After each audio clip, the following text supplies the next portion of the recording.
took me 3 hours to find this place. The Russians don't specialize in street signs. You know, all these blocks look the same. Do you notice that? Yeah, well, it all looks the same. I'm getting used to it. Let me take your coat. Thank you. Thanks. Well, here we are. Yeah. And here I live. Is this typical? Actually, Russian? It's better than average. Is it? Yeah, because in the apartment next to us, you know, they have 4 people living in one room like this. In what, this size? So what is this, just for you? And my mother. And your mother lives here too? Yeah, sure. The wallpaper, did you do this yourself or it comes like this? Look, it's been done years No, ago. it's my first apartment. I'm not complaining. I didn't just come to your house to complain. And I tell you, even if you would, it wouldn't make a difference. You can't change it, It wouldn't make a huh? difference if I would complain. This is your view? Could be anywhere, you know? Well, the problem is that here it's everywhere. No, sort of cute little houses in the suburbs.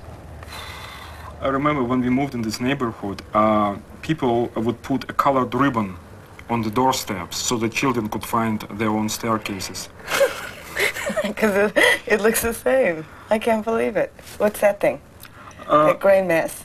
Well, it's the apartments of the future. They were built during the Khrushchev time. Khrushchev? In 60s, yes.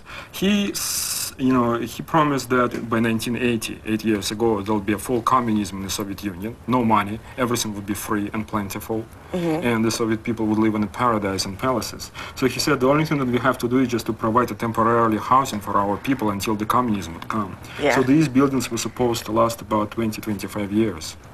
And the buildings are crumbling? Sort of. Things fell off and they can't really repair them because it's a very cheap construction. For example, the building like this over there, yeah.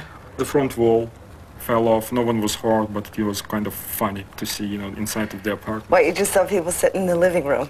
But with no wall? But you know, Ruby, you shouldn't laugh because it's really much, much better than the other people live in. Because in Moscow alone, 20% of the population still lives in the communal apartments. I mean, you know, they share the apartments with other families. So they would dream about moving into apartments like that or in the apartment like ours.